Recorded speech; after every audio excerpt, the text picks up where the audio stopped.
Cool. Hey everyone, welcome to Make Anything. I'm Devin, and today we've got a fun budget DIY project where we're gonna repurpose one of these old 5-gallon paint buckets and turn it into a beautiful new mid-century modern style planter. So these Eames inspired planters have been popping up on the internet a lot recently, and when my girlfriend got a new monstera deliciosa plant, she was eyeing them as a way to house that plant in her room. I've seen these types of planters selling online for a couple $100s, and I'm always trying to make design as accessible to people as possible, so I thought it would be a great project to try to make one of these on a budget, just repurposing scraps and old things that I had laying around the house. So that's what I did, and I think it turned out pretty great. So today I'm going to show you my whole process, and maybe it'll help you make one for yourself. So let's get right to it. All right, to get started, of course we need our paint bucket, the star of the show. And this 5-gallon paint bucket is a standard size that you'll get from most hardware stores or paint suppliers if you're buying a large enough amount of paint. If you don't have one, odds are you could find one getting thrown out by a construction company or someone renovating their home, maybe on Craigslist. But anyways, I'm gonna start out by taking off this metal handle, although we are going to be cutting off this whole top part of the bucket. So I'm using a hacksaw here, and I'm gonna use the lip of the bucket to guide my cut around the top. That's gonna make it nice and easy to get a straight cut, and I'll just go ahead and do a light score all the way around the bucket before I actually start cutting through.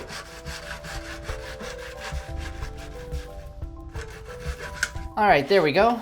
The top part can go in the recycling bin, and the bottom here looks a lot nicer already. Next, I'll go ahead and clean up this top edge of the bucket using some 100 grit sandpaper folded into quarters.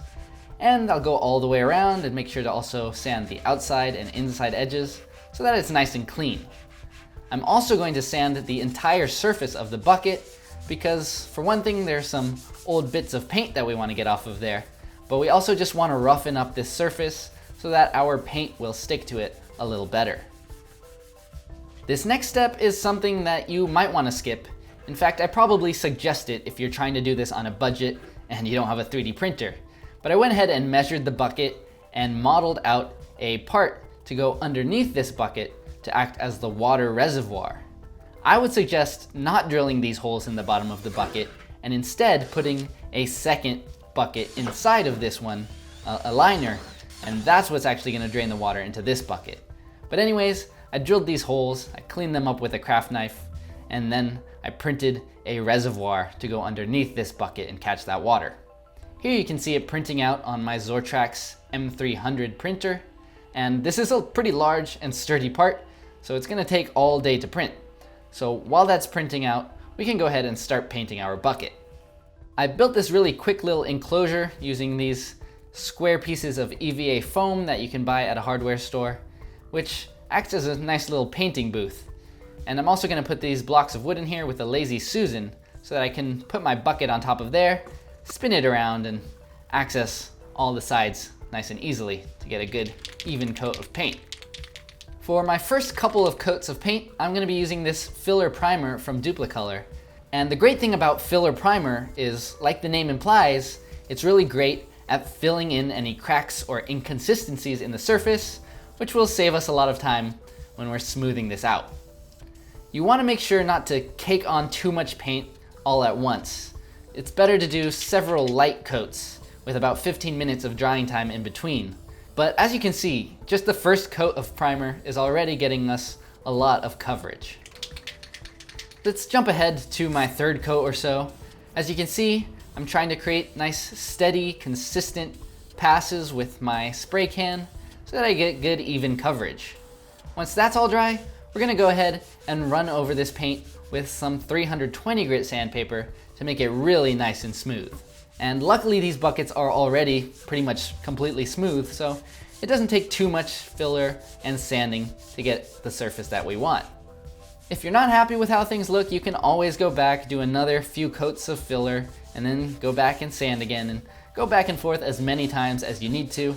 But in this case, I was just trying to make quick work of the project, so this was good enough. Let's just go ahead and dust this off so we have a nice clean surface again. And then we're gonna go in with some white primer to do our final coat. I actually just like the way that flat white primer looks, so that's gonna be my top coat. But of course you could use a flat spray paint, you can use a gloss paint, you can use whatever kind of end treatment you want to get the look that you want. I just really like this flat white. You can see I kind of upgraded my painting technique, slowly moving up while the bucket spins around to create a nice single spiral coat of paint. That worked really well. As with the filler, it's best to do light coats with 15 minutes of drying time in between to make sure you get a nice, even, smooth finish. In this case, I didn't even have to sand afterwards because everything already looked nice and smooth.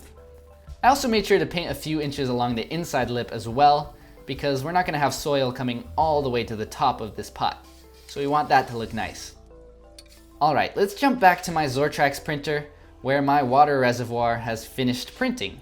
As you can see, this is a pretty large print. It takes up a lot of that build surface on this printer.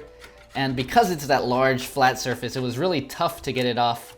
And I had to be careful, kind of just pecking away at all sides until I was able to cleanly remove it from the printer. I also went ahead and scraped off this sacrificial raft at the bottom of the print, which leaves a nice smooth bottom surface.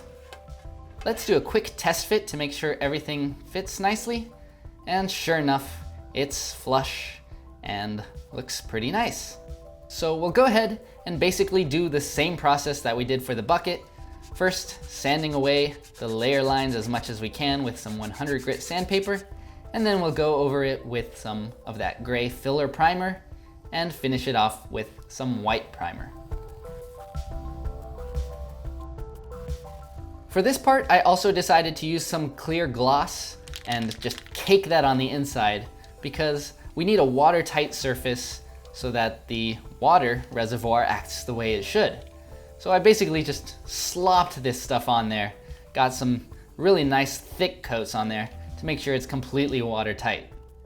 That sealed things up really nicely, but once again, I'll reiterate, this bottom part isn't necessary at all if you just don't drill holes in the bucket and put a pot inside of the planter to act as the drainage system there. Let's go ahead and start working with our wood. So this is an old broomstick that I have, and I'm gonna use that to make my legs.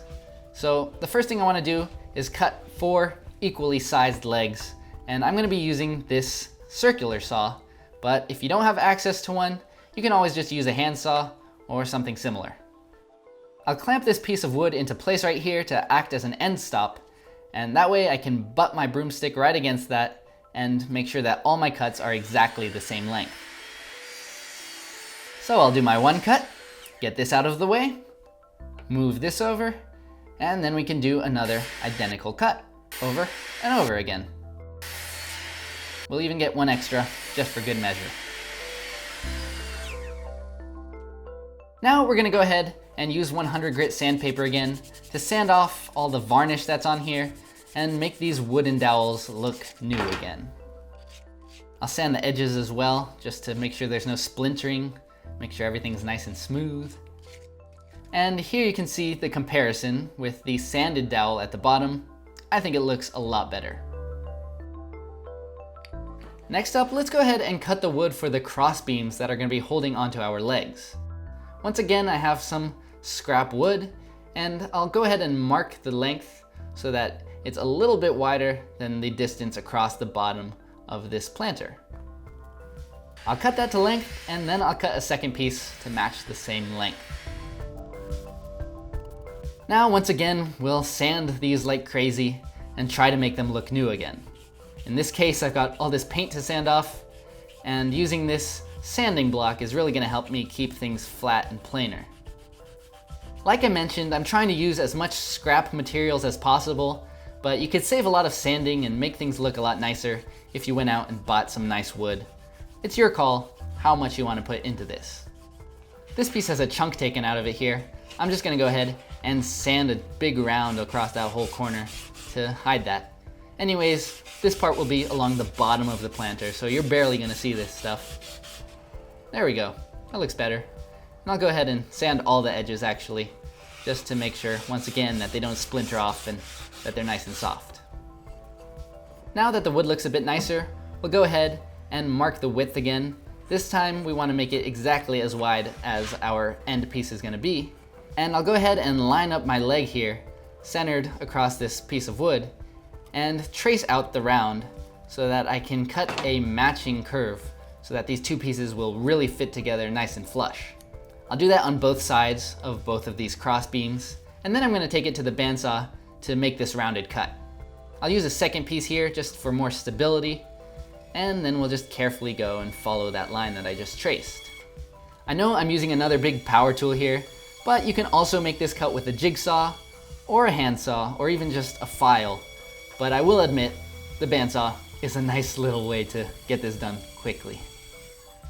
Now that we have those rough cuts, I can take a piece of sandpaper and wrap it around one of my legs and actually use that as a sanding tool to make sure that these edges really match the curve and will fit really nicely to the wooden legs.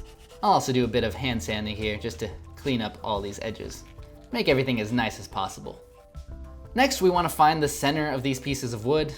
I was too lazy to get a longer ruler, so I'm semi-estimating, but it doesn't have to be exact. Once again, this is going to be hidden at the bottom of the planter, but we do want to line these up as well as possible, so I'll make those center lines, and then I'll also mark the width of these pieces of wood.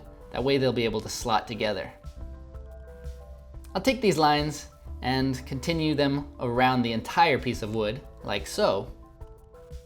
Next, we're going to make another center line mark in this direction, and we're going to do that on both pieces of wood. And the reason we're doing this is so that we can cut away this top part of one piece and the bottom notch of this second piece, and that'll allow us to fit these two pieces together. So I'll take it to the bandsaw again, and the way I'll make this cut is by doing the two sides first, and then doing this diagonal cut to get a chunk out, another diagonal cut to get another chunk out, and then I'll just do a bunch of little tiny cuts to really make it nice and clean. We'll do that for both pieces until we can fit them together nice and snug. Although in this case, it was a little too tight. I went ahead and cut it a little bit wider, and here you can see the two parts stuck together. The next thing we want to do is connect these wooden legs to the cross beams. So first I'm going to mark all of these dowels where I want to connect them with these little plus signs. And I want to be very certain that these plus signs are all at the same height on all of these dowels, otherwise we're going to end up with a wobbly base. So try to be really precise here. I'll also mark those little plus signs on the sides here of both of these cross braces, trying to get right in the middle. And the idea is that I'm going to drill holes through all of these plus signs and connect the parts using a dowel like this. It'll stick into the cross beams this way, and it will stick into the legs this way, and then we'll bring the parts together like so to give us a nice, strong, unobtrusive connection. To drill a hole for the dowel, we need to find the drill bit that matches the width of the dowel as closely as possible, and then we're going to take our parts to the drill press. Once again, if you don't have a drill press, you can use a hand drill, but this is going to allow us to be a lot more precise, as will this little jig that I printed out to help hold my dowels into place. There we go, we're ready to drill, although we don't want to go straight ahead with this giant drill bit, otherwise it would probably tear into the wood and leave us with a bunch of nasty splinters or just break the whole leg in half. So I'll replace that drill bit with one that's about half the size, and we're going to use that to drill a pilot hole first. It might be helpful to clamp things down so nothing's moving around for this part, but this wood is relatively soft, so I decided to just eyeball things and do it by hand, and it worked out pretty well. Just make sure to do several small passes, going a little further in each time, so that you don't create too much heat and cause smoke. It also helps to put a piece of tape on the drill bit as a marker to make sure you don't go too deep and accidentally drill all the way through your dowel. So with this same setup, I went ahead and drilled all my 4 pilot holes into each of the dowels, and then I went ahead and switched to my larger drill bit to do the final holes. With a larger bit, you're going to get a more aggressive cut, so you can see it's really wobbling around here. And yeah, I probably should have clamped things down, but it did end up working quite all right. So there we go. To drill the holes in those cross beams, we're gonna want a kind of different setup. I'm actually gonna take this platform on the drill press and turn it sideways 90 degrees so that it lines up parallel to the drill bit. Now I can put my piece of wood against that platform and turn this until it just lines up with the center of the piece of wood. And then I'll tighten that up. And then I'll also use this bubble level to make sure that my piece of wood is lined up completely vertical. I'll go ahead and clamp that into place so that nothing can move. And then we'll go ahead and drill our pilot hole. As I've been saying, you could probably do this with a hand drill as well. Of course, it's gonna be difficult to get a perfectly straight hole, but you know, work with what you've got. There we go, we've got our nice, perfect pilot hole. And now we can switch to that larger drill bit to make the hole that matches the size of our dowel. Of course, I'm gonna do that on both sides of both of these cross beams. That way I have connection holes for all of these parts. I'll do another round of sanding just to make sure everything is nice and clean. Then we'll cut these little bits of dowel that are gonna be our connection pieces. And now we can go ahead and glue everything together. So I'll take this Titebond wood glue and I'm gonna apply it to all the surfaces that are gonna be butting together. Of course, it's better to use too much glue than not enough. Although in this case, I do think I went a little bit overboard and I had a lot of glue dripping out. It's not such a big deal though. Just take a damp paper towel and you can clean off all of that excess glue. To hold this together, I was planning to just use this one long clamp, but the round dowels made it pretty difficult to hold in place. So I ended up using these A clamps on both sides and just pressing them in like this. And then on top of that, I used the long clamp to add additional pressure from both sides. It's kind of a wonky setup, but hey, if it works, it ain't that stupid. Now let's go ahead and do the same thing for the second pair of legs, although I'll use a little bit less glue this time around.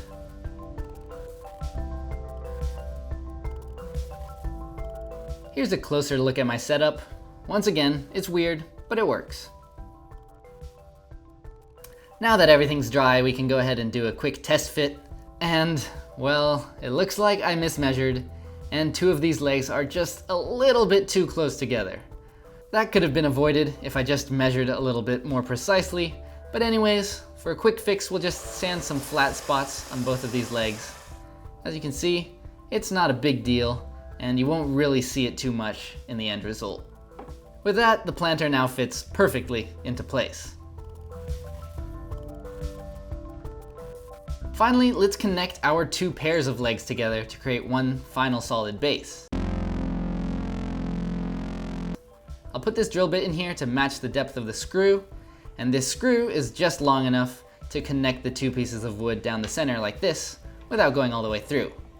So I'll drill my pilot hole first, and then I'll go ahead and drive the screw in. All right, there we go. That's all we really need to keep things together. Now I'll just do a little bit more sanding to make sure to get rid of all those bits of glue and paint that were still on there. And then we have our finished stand. Lastly, I'm just gonna vacuum out the inside of our bucket here to make sure there's no excess paint or sawdust, so that we have a nice clean inside to put our plant into. All right, there we go. All we have to do now is transplant our monstera deliciosa into its new home. A beautiful planter with very little money spent on it. As I mentioned, you can always spend more, buy some really nice wood, buy a ceramic pot, and follow these same steps. But my goal was to do it as cheap as possible.